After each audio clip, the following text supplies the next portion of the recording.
मित्रांनो नमस्कार, मी शशिकांत सोमोशी परत आपल्याशी अमेरिकेतून संवाद साधतोय. आम्ही आता निघालो आहेत ऑर्लांडो विमानतळावरून. आम्ही आता जातो आहे टेम्पा सिटीकडे.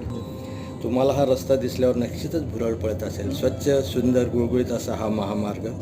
मित्रांनो, इथल्या वाहतुकीला खूप शिस्त आणि नियम आहेत.